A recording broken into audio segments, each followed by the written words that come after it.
Welcome back to Lunchtime Politics. Now to some of our stories in brief.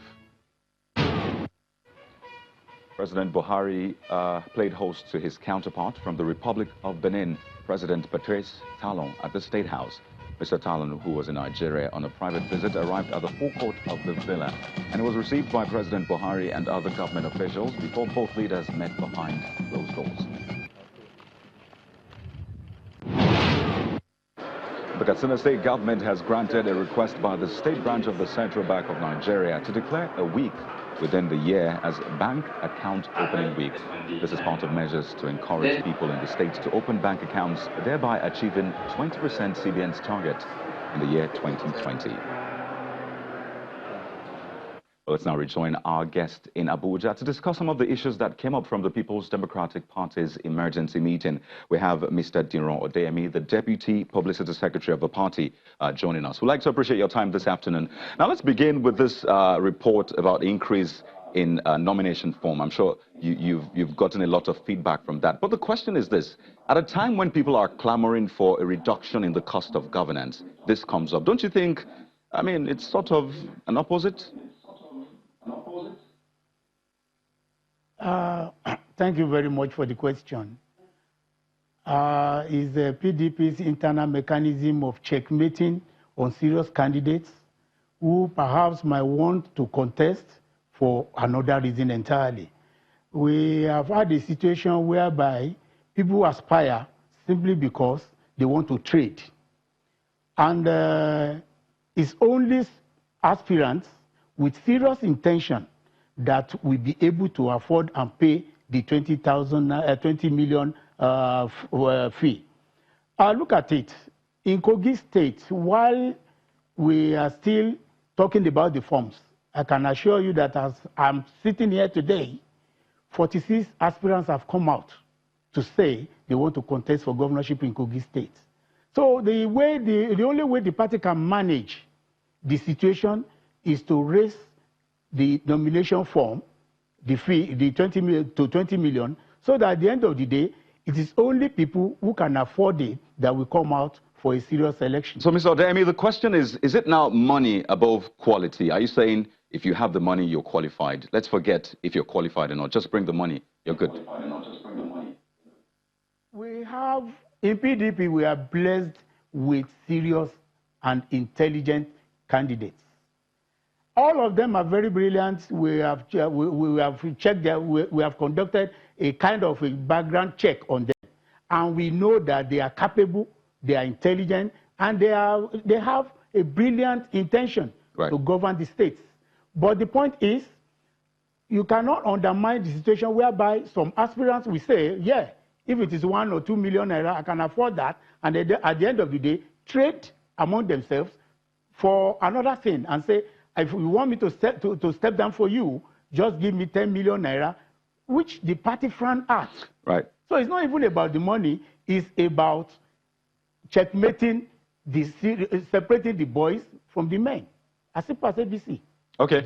Now, Mr. Odeyemi, I'd like us to talk about another issue that came up from the emergency meeting and the fact that your party is planning to probe some members in the National Assembly about how they voted. Now, I'm really curious to know that what outcome were you expecting? Were you planning to have other candidates emerge? All these all our legislators are not there because of their nomenclature. People did not vote for them because of their individual names. They emerged because the party nominated them. They are representing the people, they are representing the party.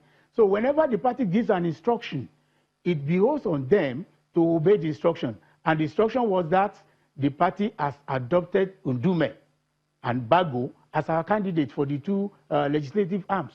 So if our legislators now get there and decide to do the vote and snap exercise, the party frowns at it.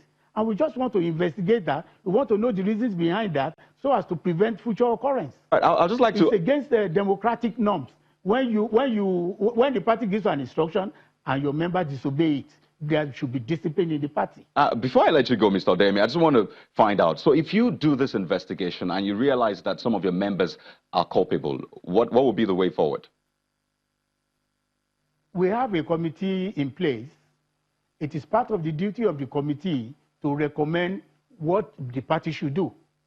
So we rely on the committee, which consists of eminent personalities in our party, to come out with a solution and with a recommendation. Thank you very much, Mr. Diran Odeyemi, the Deputy Publicity Secretary of the People's Democratic Party, for your time on the program this afternoon. Well, it's a day after the drama in Bauchi State House of Assembly, where there's been palpable tension as lawmakers elect in the State House of Assembly voted for 2 speakers in 2 different elections, of course, 2 different locations, and eventually we had 2 inaugurations.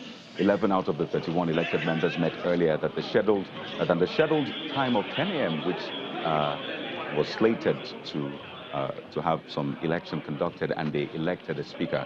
But 20 other members later stormed the House and held a parallel inauguration and also elected a new speaker, but in a different location. Well, let's now turn to our correspondent, Hajara Aliyu, for an update on the latest at the moment.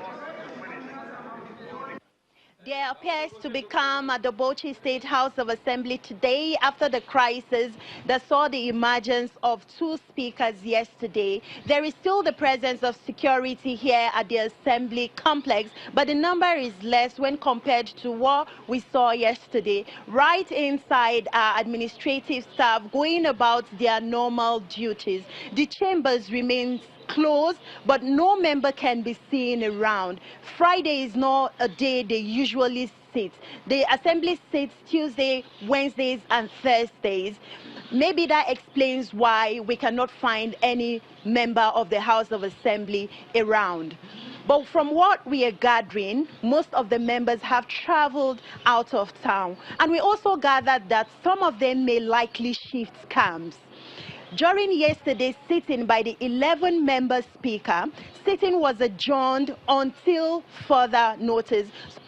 So we'll keep an eye on the assembly to see when the members will reconvene and to see whether they will be able to come together and agree to work on a common ground. From the Bauchi State House of Assembly complex, Hajara Aliyu, Channels Television News. Thank you, Hajara. Well, in the meantime, the ruling All Progressives Congress has condemned the inauguration of the Houses of Assembly in Edo and Bauchi states, describing the process as a charade. In a statement, the party also described the election of the principal officers in the 2 assemblies as illegal and an attempt to take a recourse to brigandage of the past. The statement adds, and I quote, "Democracy must be governed by the rule of law," a situation where 11 lawmakers in the 31-member Bauchi State House of Assembly and 9 lawmakers in the 24-member Edo State House of Assembly were secretly inaugurated and purportedly elect principal officers behind closed doors is a joke and an embarrassment. End of quote. The party calls on the governors of Edo and Bauchi states to issue a proper letter of proclamation to allow for the lawful inauguration of the Houses of Assembly and election of presiding officers in a transparent manner. Thank you for watching this program this afternoon. We'd like to appreciate your time. I am Kayode Fifiolu.